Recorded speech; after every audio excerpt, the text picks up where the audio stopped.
Hello. Okay. Hello and welcome to all of you. Start करते हैं हम।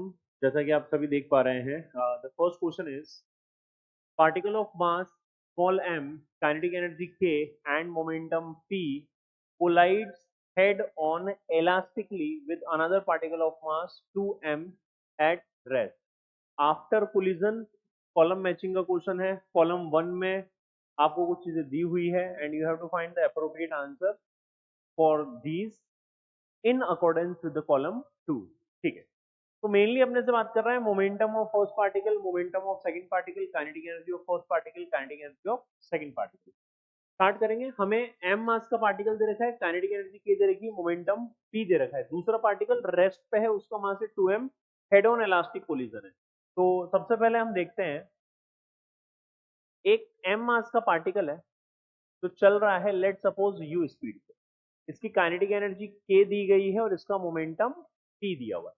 तो k है हाफ एम यू स्क्वायर होगा और p जो है वो एम यू रहा होगा। ठीक है। एक 2m मास की दूसरी body which is initially at rest, ये इनिशियली किस पे? रेस्ट पे। ये सिनेरियो आपने बनाया है बिफोर कोलिजन के लिए। बिफोर कोलिजन ये सिनेरियो था। आफ्टर कोलिजन क्या होगा? तो आफ्टर कोलिजन हम मान लेते हैं कि जो m मास की बॉडी है ना, ये चल रही है v1 स्पीड से, और जो 2m मास की बॉडी है ये चल रही है v2 स्पीड। ये कितनी स्पीड से चल रही है? v2 से। अब क्योंकि हेड ऑन इलास्टिक कोलिजन है,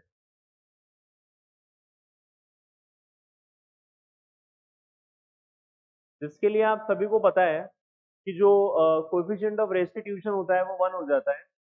और कोएफिशिएंट ऑफ रेस्टिट्यूशन अगर 1 है तो मेरे पास में फॉर्मूला है इसका। पहली बॉडी की स्पीड अगर आपको निकालनी है आफ्टर कोलिजन, तो ये होता है m1 minus m2 upon m1 plus m2। यहाँ आएगा u1 प्लस यहाँ आता है 2m2u2 upon m1 plus m2। इसी तरीके से कोलिजन के बाद अगर दूसरी बॉडी की स्पीड आपको निकालनी है, ये आता है m2 minus m1 upon m1 plus m2u2, ये फॉर्मूला याद होना चाहिए, plus 2m1u1 upon m1 plus m2। तो इस फॉर्मूला को मैं आगे काम में लेने वाला हूँ। तो सबसे पहले आफ्टर कोलिजन फर्स्ट बॉडी की स्पीड अपन निकाल लेते हैं।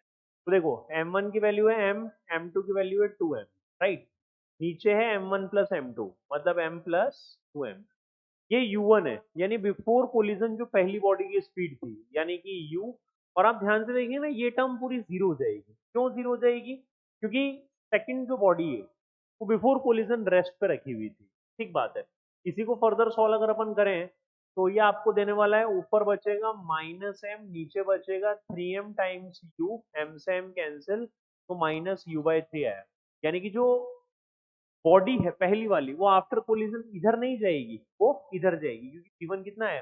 Minus you by 3। इसी तरीके से जब आप v2 निकालेंगे आफ्टर कोलिजन सेकंड बॉडी की स्पीड, तो यहाँ पे अगेन u2 वाली टर्म जीरो हो जाएगी, क्योंकि second body before collision rest पे है। तो बाद वाली टर्म काम में आएगी, यानी कि 2 m1 है m, u1 है u upon this is m plus 2m।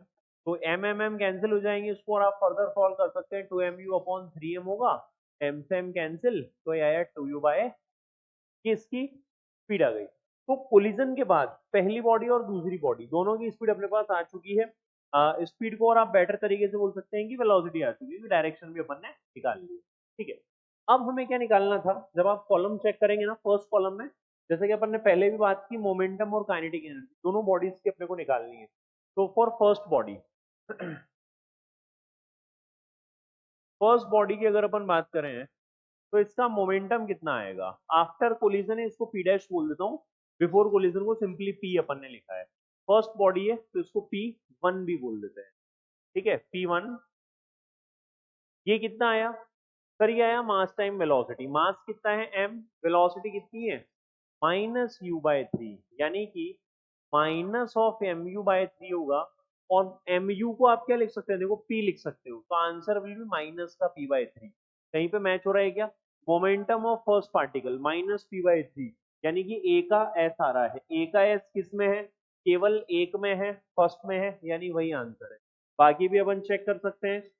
Kinetic energy अगर अपन निकालें kinetic energy of first body dash यानी कि कोलिजन के बाद में, तो ये होगा हाफ एम स्पीड का स्क्वायर, मतलब माइनस यू बाई थ्री का स्क्वायर करेंगे कितना आ जाएगा, यू स्क्वायर बाय 9 आ जाएगा ना, शॉर्ट में कर देते हैं।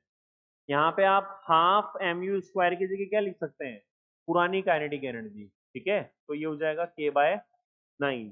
चेक भी कर लेते हैं, फर्स्ट बॉडी की काइनेटिक एनर्जी कितनी है, के बाय 9 यानी क्यू आना चाहिए था, ये देखो सी का क्यू आ भी रहा है, क्लियर बात है, बहुत बढ़िया बात है। सेकंड बॉडी की भी अपन बात यहाँ पे कर सकते हैं, इधर सेकंड बॉडी की बात कर लेते हैं, चलिए, तो P two dash second body की आफ्टर कोलिजन, मोमेंटम कितना, एम यू, मास है इसका 2m, और स्पीड इसकी आई है 2u/3, राइट, तो ये कितना होगा, ये होगा 4mu/3, mu की जगह क्या लिख सकते हैं, p लिख सकते हैं, तो 4/3 times of p, answer match होना चाहिए, हो रहा है क्या, मोमेंटम ऑफ सेकंड पार्टिकल कितना आया 4p/3, p का p है, ठीक बात है।